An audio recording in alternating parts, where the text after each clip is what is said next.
Most of them are very lean. They have kind of a runner's body.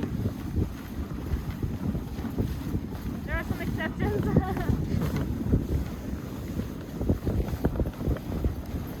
And these guys don't do any races anymore, but a lot of them came from racing scene before coming to stay with us. So for example, these two dogs at the very back here closest to us, they're brothers. Their names are Carhartt and Levi.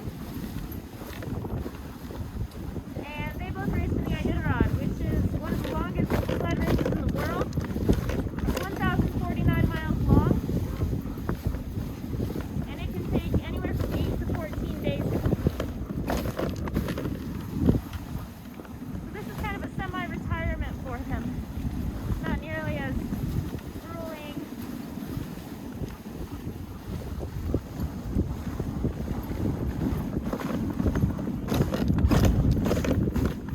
We get a lot of our dogs from the racing kennels. We also get some from shelters, and we have some that were born here as well.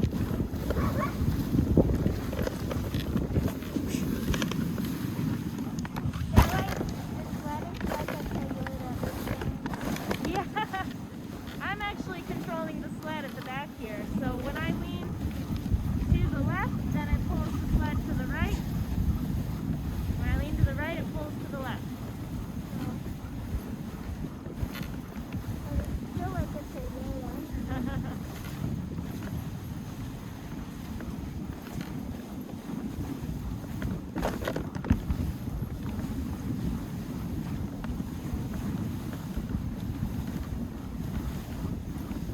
We have a couple of different important positions on the team here. So the two dogs at the very front, they're called the lead dogs. And I control the team by talking to those two. Yeah, kind of. So when we took off, you might have heard I said, "Let's go." That's how I tell them to go. I can tell them to turn right or turn left.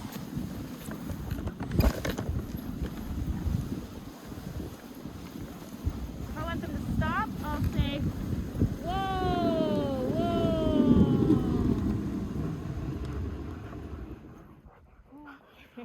It's nice. You can see they're kind of looking back at me. They have their ears up. They're listening for me to tell them to go again.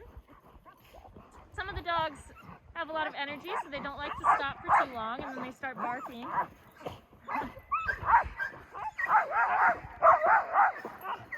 Let's go!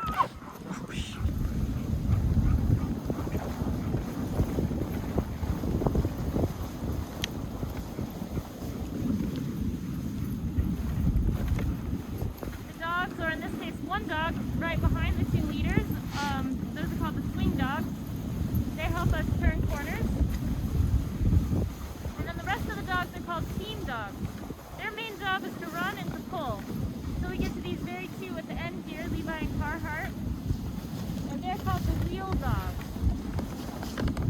They are the strongest. They are pulling the most weight out of all the dogs here. So if you think about it, we have the smartest dogs at the front and the strongest dogs at the back. What is it? The one right behind it?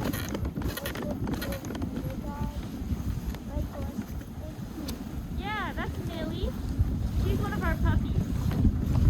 She's about a year old, and she's still learning how to be a sled dog.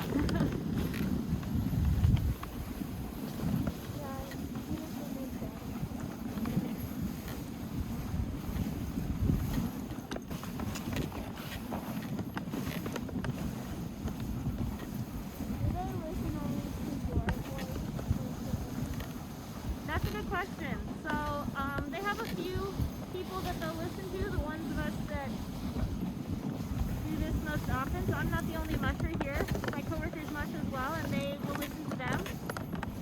When I first started, my first day, I told them to go, and they did not go. But after a day or after just one time of me mushing with them, and them hearing my voice, then they were used to it, and then they started listening.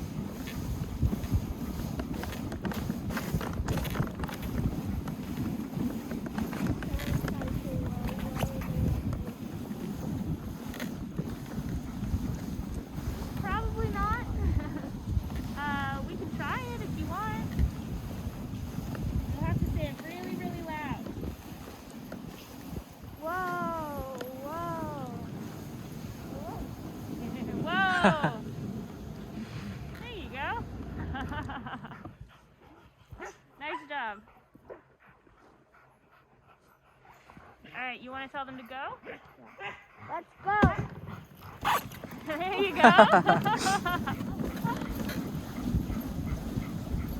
like to listen to anybody else.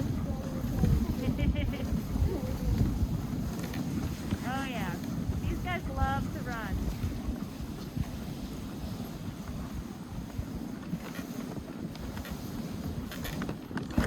Their exercise time today.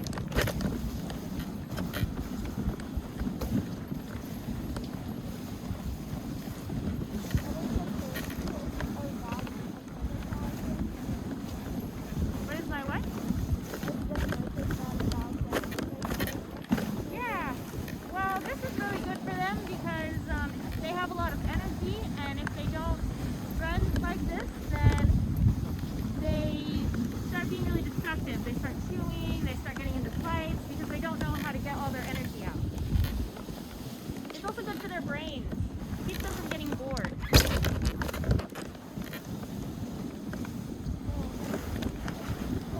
this one's gonna be a like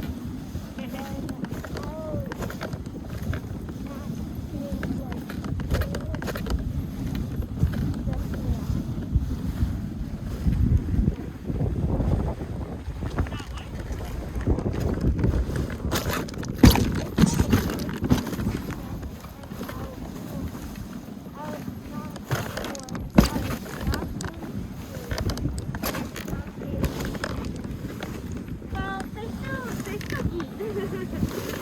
But yeah, it would definitely make you. Yeah, you would be less bored because you'd sleep really good at night because you'd be good and tired. And yeah, you probably wouldn't get into I guess you wouldn't get into as many fights.